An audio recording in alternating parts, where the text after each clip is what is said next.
My manager slid his phone across the desk toward me. I looked down at the screen and my stomach dropped. It was a photo of me, a mirror selfie in a sports bra, one I'd taken 3 months ago after finally feeling confident about my weight loss. Below it, the caption, "Sophia thinks she's hot now, LOL. Still mid." He cleared his throat. This was sent to the entire office email list this morning. My hands went cold. Only 2 people had that photo. My boyfriend Danny, and my best friend since middle school, Jess. The person who swore she'd always have my back just publicly humiliated me, and she had no idea what I had on her. My name's Sophia. I'm 23. I work as a graphic designer at a small marketing firm in the city. It's nothing fancy, but I love it. I get to be creative every day. The pay's decent. The people are kind. Or at least, they were, before the photo. Growing up, I wasn't the popular girl. I had a small circle, and at the center of that circle was Jess. Jess was everything I wasn't. Bold, funny, magnetic. She walked into rooms and people noticed. I was the quiet one, the planner, the one who stayed behind the scenes and made sure everyone got home safe. But I trusted her, with everything. Passwords, fears, secrets I'd never told anyone else. I thought that's what best friends did. You held each other's secrets like they were sacred. For over a decade, that's what we had. Or at least, that's what I thought we had. If you've ever trusted someone who turned around and stabbed you in the back, hit subscribe right now and tell me where you're watching from. I need to know I'm not alone in this. Because here's the thing. I'm a designer. I understand digital footprints, metadata, file histories. I'd been burned before. Not by Jess. By people who twisted my words and made me doubt myself. So a while back, I started keeping insurance. I recorded conversations. Just the ones that felt off. The ones where something didn't sit right. I live in a single-party consent state. It's legal. And it was protection. I never thought I'd actually need it. Until now. Let me back up. 3 weeks before the photo leaked, Jess was dating this guy named Tyler. He was charming on the surface. Good-looking. Confident. But he had this edge to him. The kind that made demeaning comments sound like jokes. We were at a bar one night. The 3 of us. Jess, Tyler, and me. Tyler got drunk. Like sloppy drunk. And he started hitting on other women. Right in front of Jess. I pulled her aside. "This guy's a jerk," I said. "You deserve better." She turned on me. "You're just jealous," she snapped. "You've always been jealous I can get guys like him and you can't." I froze. "That's not... You act like the smart one," she continued. Her voice was sharp, bitter. "Like I'm just this messy screw-up and you're here to fix me." I left in tears. The next morning, she texted me. "I was drunk. Let's just forget it."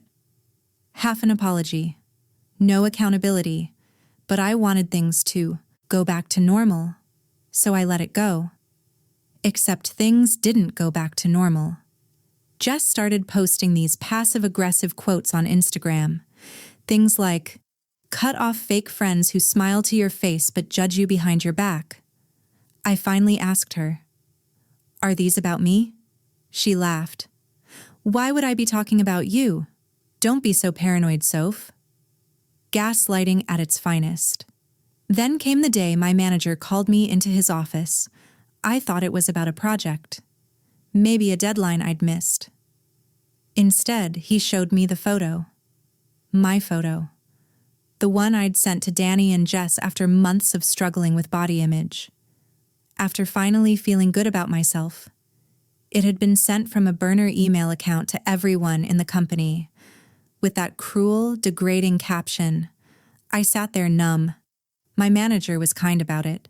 He said he'd try to trace the sender, but we both knew it wouldn't lead anywhere. I left work early, went straight home, and called Jess. She picked up on the third ring. Someone leaked a photo of me, I said. My voice was shaking. A private one, to my entire office. Silence. Jess, only you and Danny have that photo. More silence. Then she sighed. Maybe if you didn't act so high and mighty all the time, she said slowly, people wouldn't want to knock you down. My chest felt tight. I trusted you. Yeah, well, she said, maybe you shouldn't have. She hung up. I sat on my couch for an hour, just staring at the wall.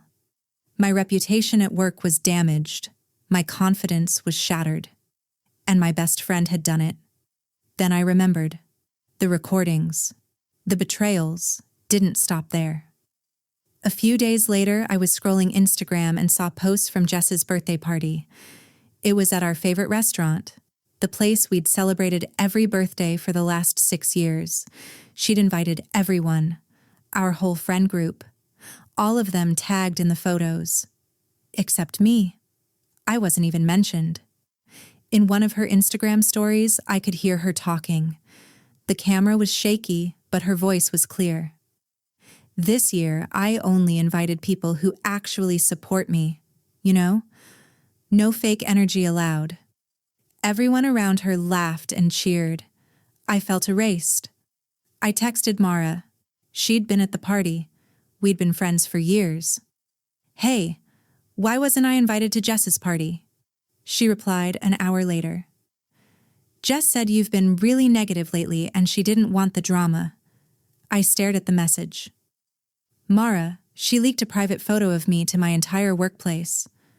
Dots appeared, then disappeared. Finally, that's between you two. I'm staying out of it. She never replied again. It felt like my entire world was collapsing, but it got worse.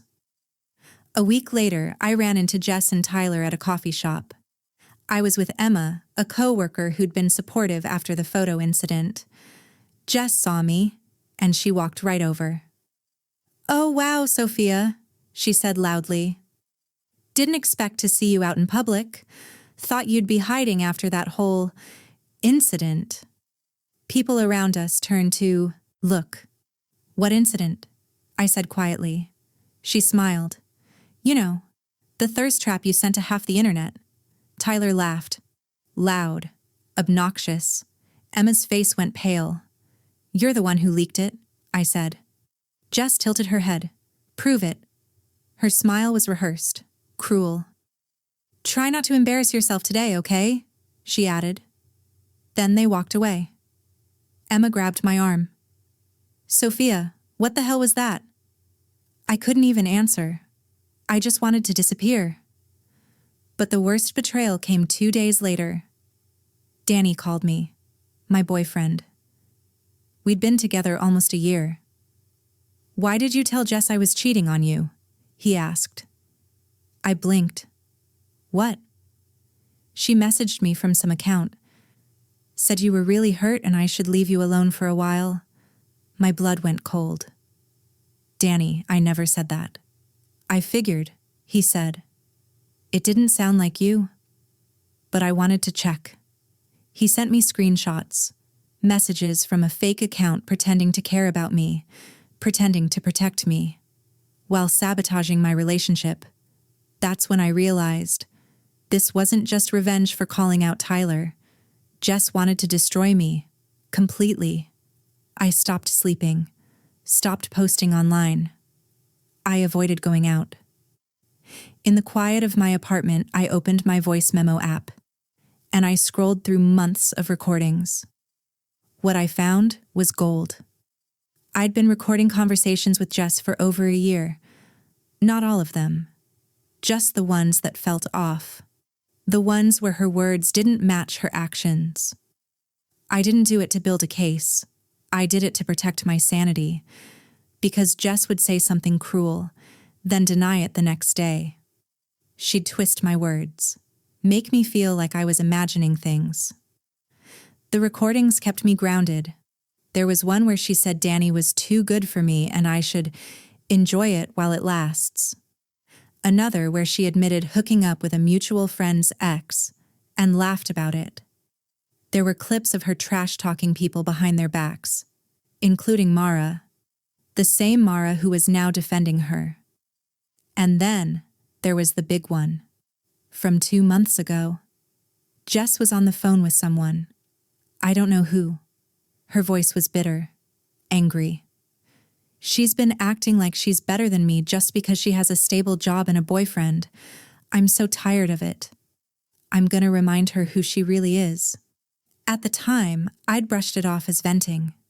Now I realized Jess had been planning this for months, and now I was planning too. I called my cousin Renee. She's a lawyer, specializes in family law and digital harassment. I told her everything. Do you have proof? She asked. I played her the recordings. Her eyes went wide. This is more than enough, she said. If you want to take legal action for defamation or distributing intimate images without consent, we can. I shook my head. I don't want to sue her, I said. I just want her to stop, and I want everyone to know the truth. Renee nodded. Then we do this carefully. You confront her, but you do it smart, with witnesses, or recorded. Planned it together. Meanwhile, Jess posted a TikTok. She didn't name me, but it was obvious. Ever had a friend who acts all innocent but secretly hates you? Yeah. Cut that energy out of your life, babe. The comments were full of support. People calling me toxic, telling her to stay strong. I watched it 3 times. Each time, I felt smaller. Renee called me that night. She's loud because she thinks she's won, she said. Let her think that. I also told Emma the whole story, every detail. She was furious. That's literally psychotic, Emma said. You need to expose her. I will, I said, but on my terms. 2 days before the confrontation I'd planned, I got a message from Tyler. Jess has been talking about you nonstop. She's obsessed. It's weird. You should watch your back. I didn't reply, but it confirmed what I already knew. Jess wasn't going to stop, so neither would I. I invited Jess to meet me at a quiet park. I told her I wanted to talk things out. She showed up 20 minutes late, sunglasses on, iced coffee in hand, casual, like she didn't have a care in the world. So what's this about? She asked. You ready to apologize? I looked at her. Apologize for what? She laughed. For being a jealous, negative friend, for making everything about you. I stayed calm. Why did you do it? I asked. The photo. Sabotaging my relationship. Turning everyone against me. She shrugged. Because you deserved it, Sophia. You walk around acting like you're so perfect. So stable. So put together. It's annoying. So you decided to humiliate me? I decided to remind you that you're not better than me. I never said I was. You didn't have to, she said. Her voice was sharp. You just existed, and it made me look bad. There it was. The truth. I pulled out my phone, and I pressed play. Jess's voice filled the air. She's been acting like she's better than me just because she has a stable job and a boyfriend. I'm so tired of it. I'm gonna remind her who she really is. Her face went white. You recorded me? You leaked my private photos, I said. Don't talk to me about privacy. She stared at me. I have 11 recordings total, I continued. All legal. Single-party consent state. Her mouth opened, then closed. What you did is actually illegal, I said. Distributing intimate images without consent. I could press charges. You wouldn't. Maybe not, I said. But I will send these recordings to every single person you turned against me. They'll hear exactly what you said about them. I gave her the ultimatum. Post a public apology. Admit what she did. Clear my name. And leave me alone. She was quiet for a long time. Then softly. You've changed. No, I said. I just stopped letting you treat me like I was worthless. I walked away. I didn't wait for a response. That night, Jess posted a vague apology on Instagram. It didn't name me directly, but it was enough. An hour later, Mara texted me. "I'm so sorry, Sophia. I should have asked your side." I didn't reply right away, but eventually I did. Some friendships can be rebuilt. Jess and me? Done. 4 months later, Jess and I don't talk. I blocked her everywhere. I heard through Mara that she and Tyler broke up, that she moved back in with her parents. I don't take pleasure in it. I just don't care anymore. I rebuilt my life piece by piece. I got closer to the friends who actually showed up. I threw myself into my design work, started freelancing. I'm doing better than I ever have. People asked why I didn't go further, why I didn't press charges, why I didn't expose her more publicly. The answer? I didn't need to. The recordings were never about revenge. They were about power. Playing that first clip in the park wasn't about destroying Jess. It was about taking my power back. For years, Jess made me feel small, but I was never small. I just forgot. I realized I didn't need her validation, her friendship, her approval. For so long, I let her voice be louder than my own, but my voice was always there. I just had to remember how to use it. And now, I'll never forget again. If you've ever had a friend betray you, someone you trusted with everything, you're not alone. It hurts. It breaks you. But it also teaches you who you really are. Drop a comment and tell me where you're watching from. I read every single one, and your stories mean everything to me. If this resonated with you, if you've been gaslighted, humiliated, or erased by someone who is supposed to love you, hit subscribe. Let's build a community where we lift each other up instead of tearing each other down. You deserve better, and so do I. Thanks for listening.